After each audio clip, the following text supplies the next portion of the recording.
Boa noite, irmãos da Casa Espírita Eulália Nogueira. Estamos aqui reunidos para o Evangelho no Lar. Vamos elevar o nosso pensamento a Deus, a Jesus e aos Espíritos de luz encarregados dos trabalhos de hoje. Nos coube do capítulo 4, ninguém pode ver o reino de Deus senão nascer de novo.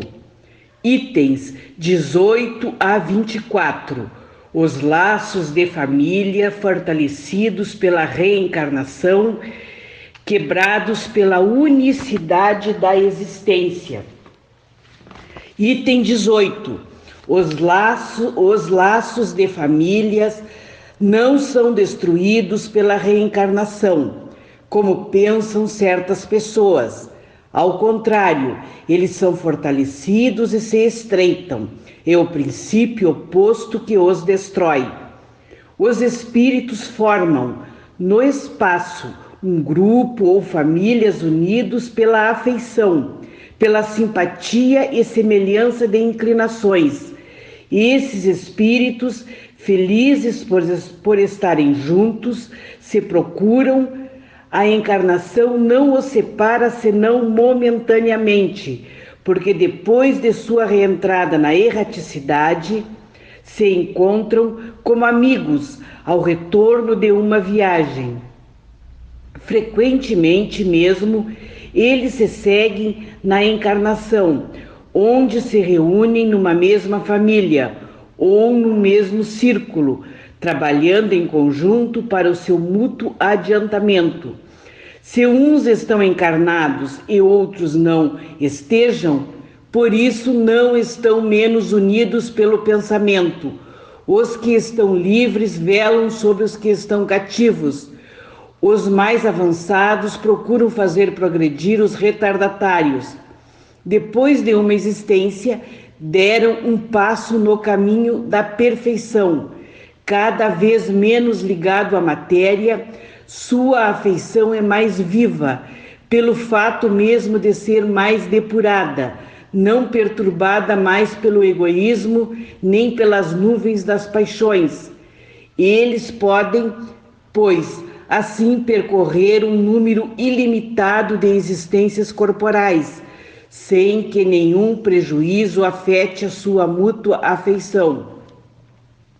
Entenda-se que se trata aqui de afeição real da alma, a única que sobrevive à destruição do corpo, porque os seres que não se unem nesse mundo, senão pelos sentidos, não têm nenhum motivo para se procurarem no mundo dos espíritos.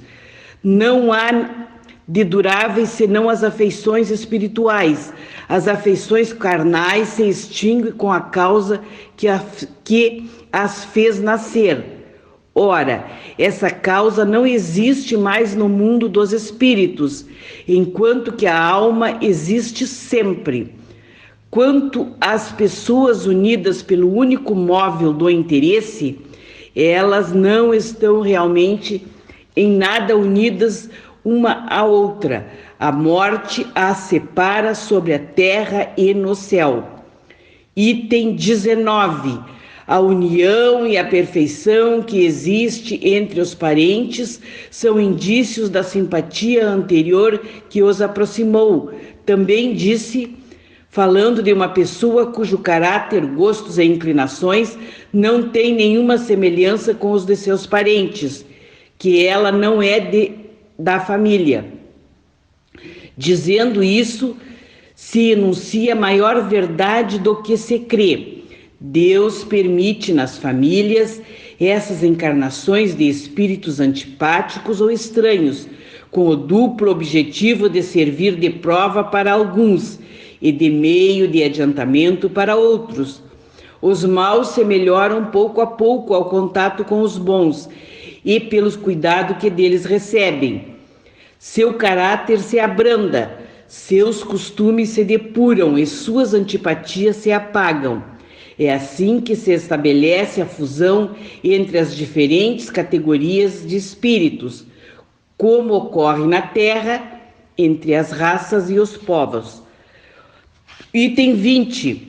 O temor do aumento indefinido da parentela em consequência da reencarnação é um temor egoísta que prova não sentir-se um amor bastante amplo para transportá-lo sobre um grande número de pessoas.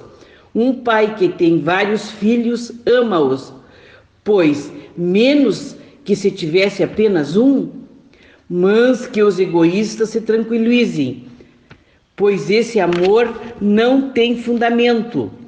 Do fato de um homem ter tido 10 reencarnações, não se segue que ele encontrará no mundo dos espíritos 10 pais, 10 mães, 10 mulheres e um número proporcional de filhos e de novos parentes.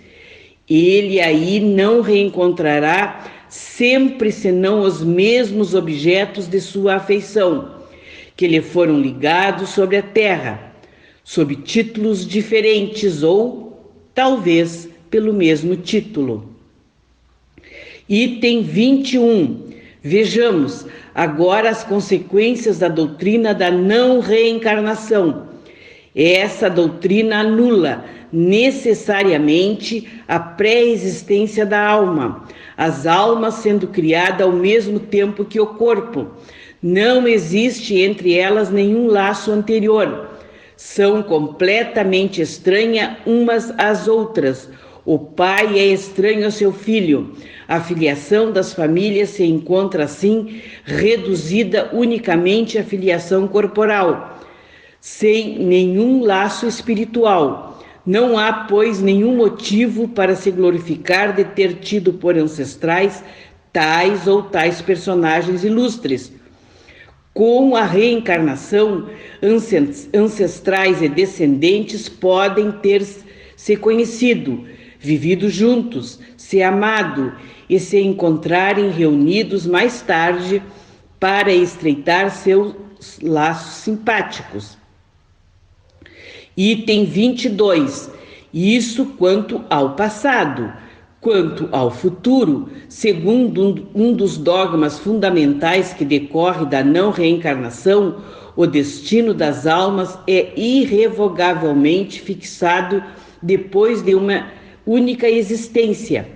A fixação definitiva do destino implica a cassação de todo o progresso, pois se há algum progresso, não há mais destino definitivo.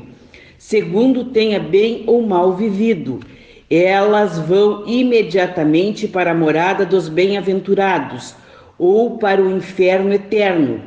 São, assim, imediatamente separados para sempre e sem esperanças de jamais se aproximarem, de tal sorte que pais, mães e filhos, maridos e mulheres, irmãos, irmãs, amigos, não estão jamais certos de se reverem. É a ruptura mais absoluta dos laços da família. Com a reencarnação e o processo que lhe é consequência, todos aqueles que se amarram se reencontram sobre a terra e no espaço e gravitam juntos para chegar a Deus. Os que falham no caminho retardam seu adiantamento e sua felicidade, mas não está perdida toda a esperança. Ajudados, encorajados e sustentados por aqueles que os amam, sairão um dia do lamaçal em que estão mergulhados. Com a reencarnação, enfim, a solidariedade perpétua entre os encarnados e os desencarnados com o estreitamento dos laços afetivos. Item 23. Em resumo, 4 alternativas se apresentam ao homem para seu futuro de além-túmulo. Primeira, o nada, de acordo com a doutrina materialista. Segundo, a absorção no todo universal, de acordo com a doutrina panteísta. Terceira, a individualidade com a fixação definitiva da sua sorte, segundo a doutrina da Igreja. E, quarta, a individualidade com o progresso indefinido, segundo a doutrina espírita. De acordo com as duas primeiras, os laços de família se rompem depois da morte e não há nenhuma esperança de reencontro. Com a terceira, há a chance de se rever, contando que estejam no mesmo meio. Este meio pode ser tanto o inferno como o paraíso. Com a pluralidade das existências, que é inseparável da progressão gradual, há certeza na continuidade das relações entre aqueles que se amaram, e está aí o que constitui a verdadeira família. Instruções dos Espíritos, limite da encarnação. Item 24. Quais são os limites da encarnação? A encarnação não tem, propriamente falando, limites nitidamente traçados. Se entende por isso o envoltório que constitui o corpo do espírito, já que a materialidade desse envoltório diminui à medida que o espírito se purifica. Em certos mundos mais avançados que a Terra, ele é o menos compacto, menos pesado e menos grosseiro e, por conseguinte, menos sujeito à vicissitude. Num grau mais elevado, é diáfano e quase fluídico. De grau em grau, ele se desmaterializa e acaba por se confundir com o perispírito. Segundo o mundo a que o espírito é chamado a viver, este toma o envoltório apropriado à natureza deste mundo. O próprio perispírito suporta transformações sucessivas. Ele se eteriza cada vez mais até a depuração completa, que constitui os espíritos puros. Se mundos especiais são destinados, homoestações, os espíritos mais avançados, estes não estão ligados ali como nos mundos inferiores. O estado de desligamento em que se encontram lhes permite a transportarem por toda parte em que os chamam as missões que lhes são confiadas. Se considera a encarnação sob o ponto de vista material, como ocorre sobre a Terra, pode-se dizer que ela é limitada aos mundos inferiores. Depende do espírito, por conseguinte, dela se livrar, pois ao menos rapidamente trabalhando pela depuração.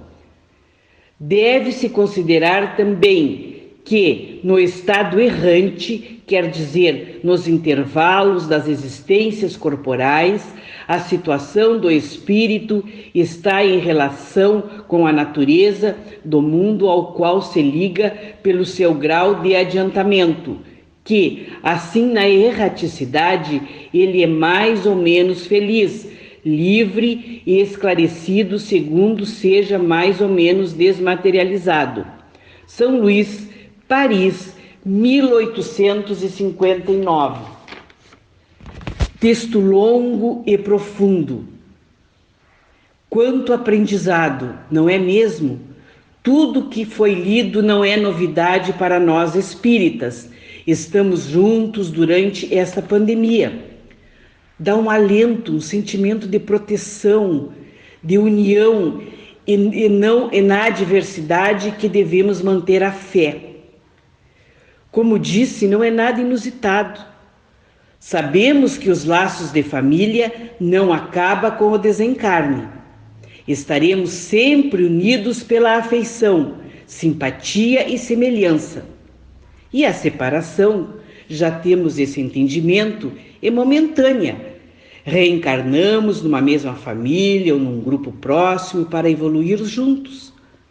Mesmo que um esteja encarnado e o outro desencarnado, permanecemos unidos pelo pensamento. E é comum a afinidade entre os parentes, indicando assim um indício de convivências anteriores. Mas quando acontece o contrário, é porque existem membros da família que são difíceis de conviver, é porque têm o objetivo de adiantamento de uns e para os menos evoluídos o aprimoramento, porque em contato com os bons eles vão ficando mais brando e se melhorando. Mas, irmãos, é importante frisar que os mais difíceis são os que mais precisam de nós. Mas tem também aqueles que não acreditam na reencarnação. Essa crença anula a existência da alma, porque se o espírito for criado ao mesmo tempo do corpo, não existe ali laço anterior.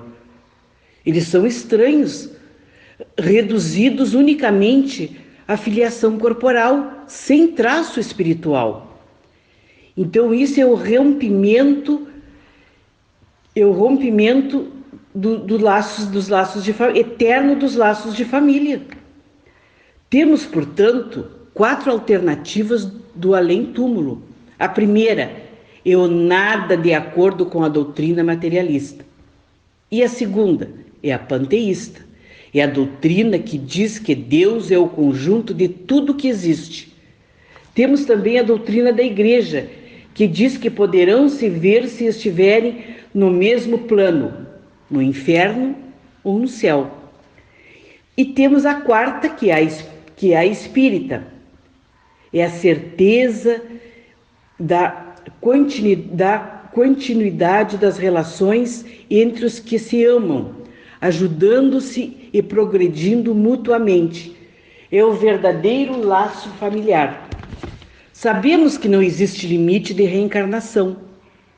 Depende unicamente do avanço individual de cada um.